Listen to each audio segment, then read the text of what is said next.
Interesting.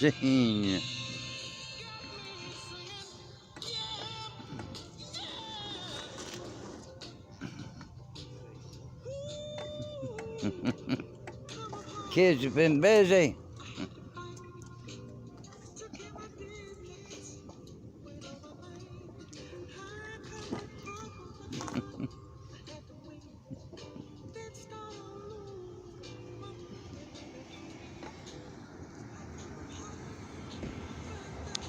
Fun for kids. I'm all for that.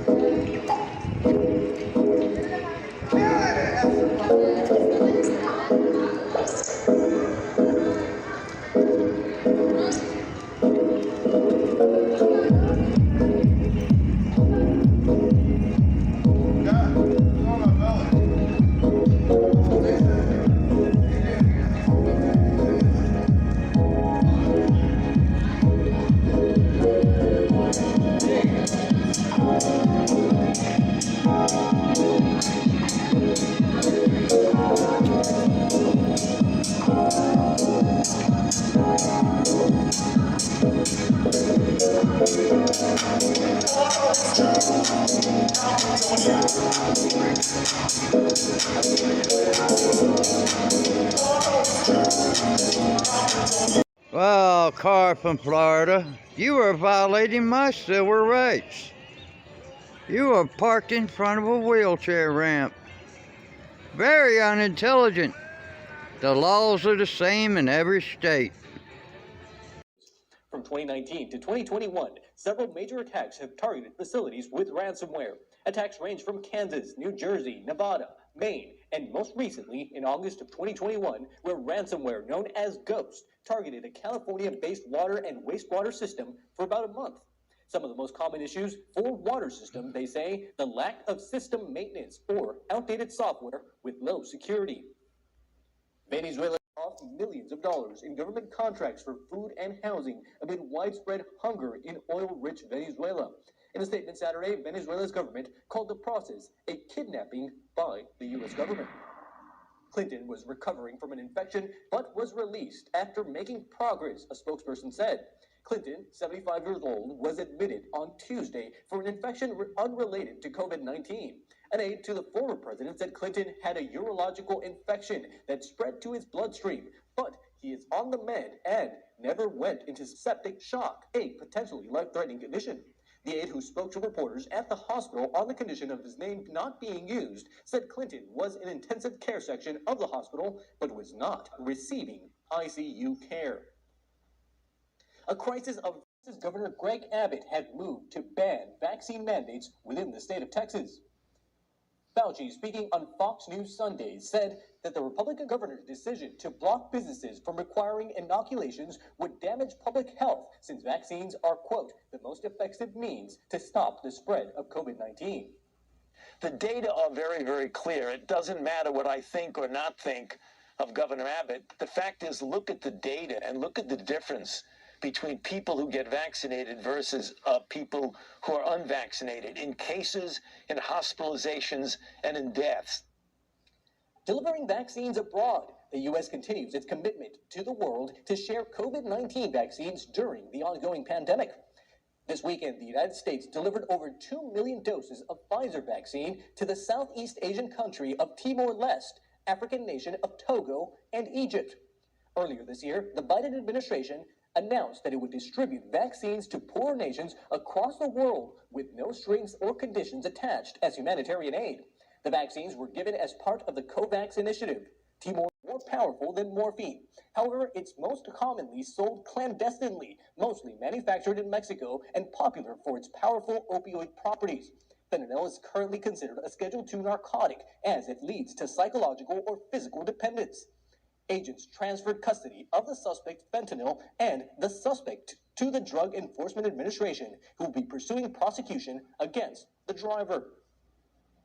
And after police say 2 of the deputies were trying to detain someone else when they were shot.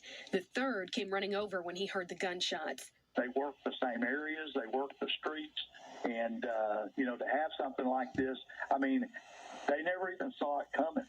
Police say 30-year-old Kareem Atkins died of his injuries, adding he had just recently returned to work after becoming a father. The two injured deputies have been identified as 28-year-old Daryl Garrett and 26-year-old Joaquin Barthen. Authorities are calling the shooting an ambush. It's a despicable act by a coward, and it's been open season on police officers for some time. Investigators are searching for a suspect, a Hispanic male in his early 20s. A person of interest found near the scene was detained, but detectives don't believe he's the shooter. This tragedy taking place just hours before the 40th annual National Peace Officers Memorial Service, which honors law enforcement officers who lost their lives in the line of duty. Here's President Biden speaking at that event. As much as we hope not, there are going to be more names added to this roll call of bravery and sorrow. Troopers rolled on in.